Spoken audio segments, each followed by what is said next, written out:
On va revenir sur ce qui se passe à Amsterdam. Après le match de football entre l'Ajax et le Maccabi Tel Aviv, il y a eu un certain nombre de réactions politiques.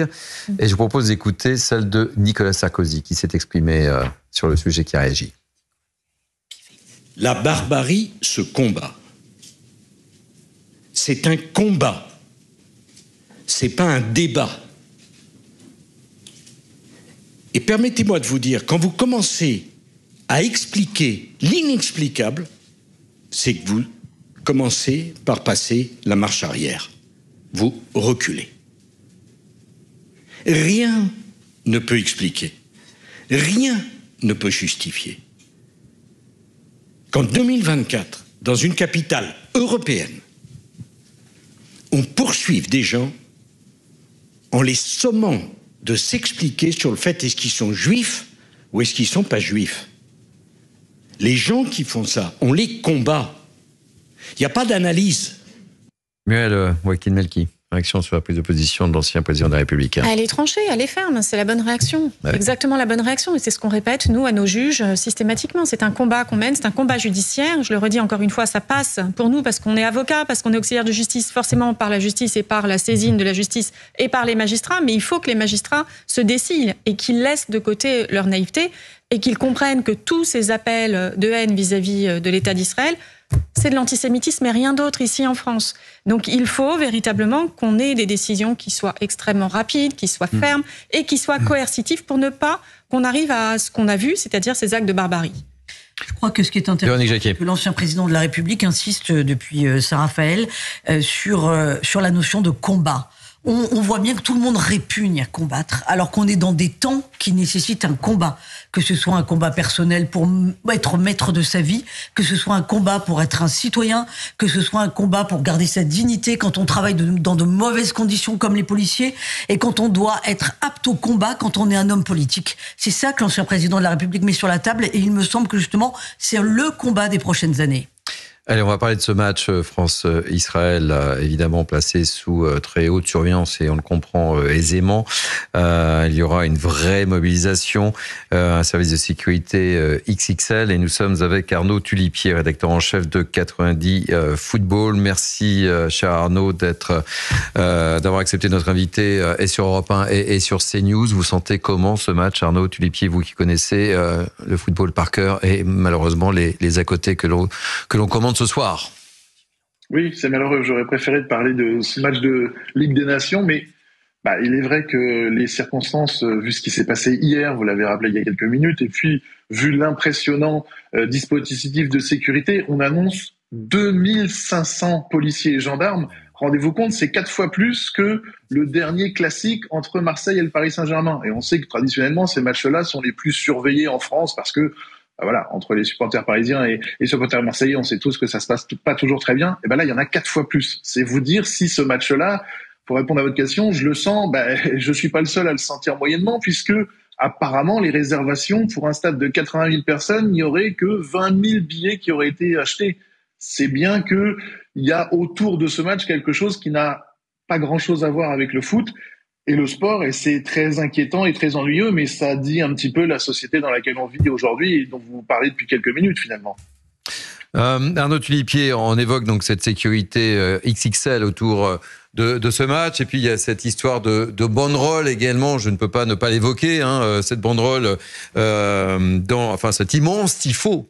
Parce que c'est même pas une banderole, c'est un tifo immense au Parc des Princes, où le président de la Fédération française de football a été sommé de s'expliquer avec le directeur général du Paris Saint-Germain. Et encore une fois, comment une telle chose a pu se produire? C'est assez simple, c'est que la caisse de résonance du football est immensément plus grande que n'importe quel événement en France. Hier, vous savez qu'il y a eu un France-Israël qui s'est disputé en sport collectif. C'était du basket féminin, c'était à Caen, il n'y a eu aucun incident. Alors, les seuls qui ont vraiment pris assez cher, c'est l'équipe féminine d'Israël, parce qu'ils ont perdu par plus de 40 points d'écart, mais ça, c'est très gentil. Le reste, ça s'est passé dans une ambiance plutôt pesante du fait de la sécurité, parce que évidemment, on a fait très attention, il y a eu des déminages toute la journée, il y a eu un périmètre de sécurité, mais tout s'est bien passé. Vous en avez même pas entendu parler nulle part quasiment. Or, de ce match France-Israël, il n'est que la semaine prochaine en football et on en parle déjà. Il y a ce fameux tifo.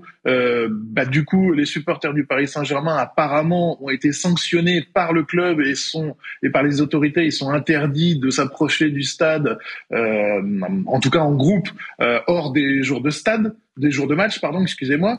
Donc finalement, on est en train de déborder du cadre du football, mais c'est pas nouveau. Il y a toujours des revendications qui ont été faites. Là, c'est juste l'ampleur de ce discours finalement militant, politique, qui choque. Mais j'allais dire presque que si le rugby avait autant d'audience, de gens qui regardaient et d'importance en France que ne l'était le foot, ça se passerait dans le rugby ou ailleurs. C'est plus une histoire de société que de sport, en fait, finalement, et de médiatisation.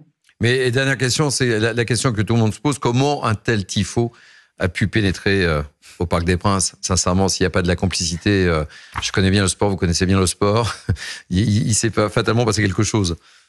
Il y a toujours de la complicité. Là, on le voit parce que, évidemment, ça nous jette à la figure, ça nous prend à la figure, mais il y a toujours des banderoles, il y a toujours vous savez qu'il n'y a pas le droit normalement d'avoir des fumigènes.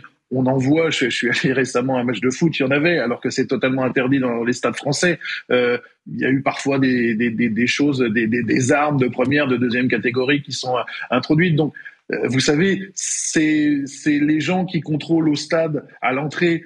Assez souvent, ils connaissent très très bien les supporters parce que ce sont des gens qui sont employés par les clubs, qui n'appartiennent pas au club, qui sont employés par les clubs avec des services de sécurité, des boîtes de sécurité, etc. Et fatalement, ils connaissent les leaders, les capots, etc. Donc, ça a toujours existé. Là, ça dépasse un peu l'entendement, Arnaud Tulipier, parce que c'est une vraie prise de position quand même. Hein. On est très loin des tifos. On est sur autre chose quand même. On est vraiment sur autre chose, Arnaud.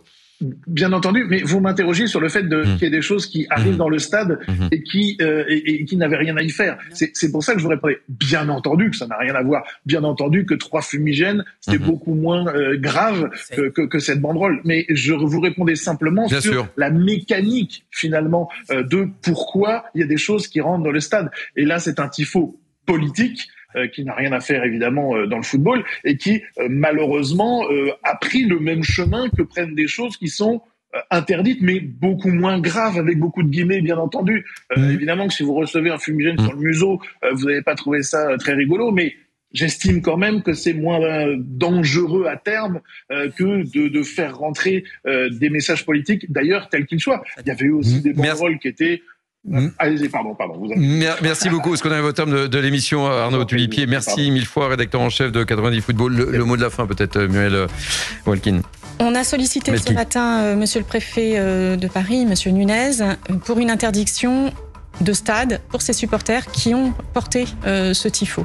Ça, c'est le premier point. Le deuxième point, c'est que nous déposons une plainte pénale devant le procureur de la République de Paris pour provocation à la haine, parce que nous considérons que certains y verront peut-être un message politique. Nous voyons clairement un message d'appel à la haine, une provocation à la haine. Et on suivra évidemment ce dossier. Merci les amis de m'avoir accompagné pour cette actualité très riche. Merci David Levaux d'avoir participé à notre émission. Votre témoignage était très fort. Merci à l'équipe qui m'a entouré pour préparer ces 2 heures d'information. Déborah Asmadja, Samuel Vasselin, Patrick Urban, Julien Duroux, Alexis Prince, Simon Guillain pour l'info. Merci à la promotion, Stéphane Fatoretto, Anthony Bossès-Kama. Merci aux équipes en régie, Arnold Cara et Stéphane à la réalisation. La vidéo, c'était Rémi Robin. Au son, c'était Jean-François Couvelard. Vous pouvez revivre cette émission sur notre site cnews.fr. Vos prochains rendez-vous sur Europe 1 dans quelques instants. Pascal de la Tour du Pin, que je salue. Et sur CNews, Philippe Devilliers et Elliot Deval. À demain, 12h pour Midi News. La lumière sera allumée. Belle soirée, bye bye.